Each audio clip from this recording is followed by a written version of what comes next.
la championne française poursuit sa brillante carrière.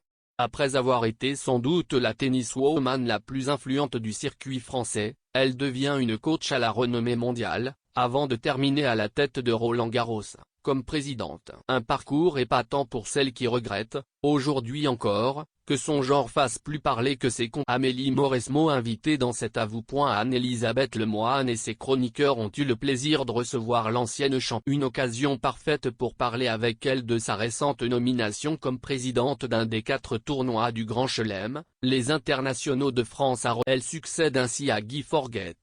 L'animatrice lance directement le sujet, et invite la championne de tennis à parler de son sang. On sent bien qu'une partie de vous est fière de casser les codes, mais vous rappelez que c'est d'abord vos aptitudes qui vous y ont conduite et pas votre genre, lance Anne-Elisabeth Lemoine. La réponse de son invité ne s'est pas fait attendre. Se dire qu'on en est encore à se dire ah, pour la première fois c'est une femme, c'est un peu. Moi j'attends le jour où on passera au-delà de tout ça.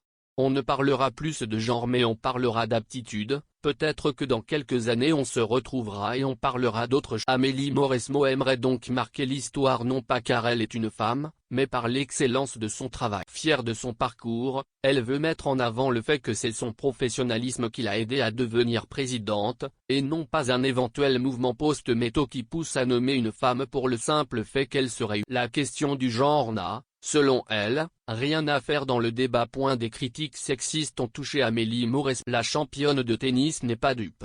Dans le milieu du sport, le sexisme c'est d'ailleurs du sexisme de considérer plus son genre que ses compétences. Depuis décembre 2021, mois durant lequel elle est devenue présidente de Roland, quand elle est devenue coach du champion Andy Murray, Amélie Mauresmo a subi de nombreuses. Ça fait quelques années déjà, mais c'est vrai que c'était très violent parce qu'avant même d'avoir commencé je n'étais pas à ma. En devenant coach, elle a fait face au côté sceptique et un peu macho de ce circuit. Bien qu'elle garde un très bon souvenir de cette collaboration avec Andy Murray, elle reconnaît que c'était une époque très compliquée. S'il perdait, c'était de ma faute de toute façon. Même avant qu'il perde, ça allait être de ma faute. Mais elle n'a pas baissé les bras et a écouté une petite voix intérieure qui lui disait de bosser comme une dingue et de compter. Un pari qui s'est avéré être gagnant pour Amélie Mauresmo. Une icône pour la communauté LGBT. Amélie Mauresmo est une personnalité très appréciée, notamment dans le milieu LGBT car elle fait son coming out très tôt dans sa carrière, à une époque où il était encore plus difficile qu'aujourd'hui de s'assumer. Mais elle n'écoute que son cœur. En janvier 1999, alors qu'elle se qualifie pour la finale de l'Open d'Australie à seulement 19 ans, elle se dirige vers sa compagne de l'époque, Sylvie, et l'embrasse devant les caméras. Et Sylvie ne m'a pas forcé. J'en avais envie. Je n'ai pas hésité. C'était un pas difficile à faire. Je me suis dit, ça va être le bordel.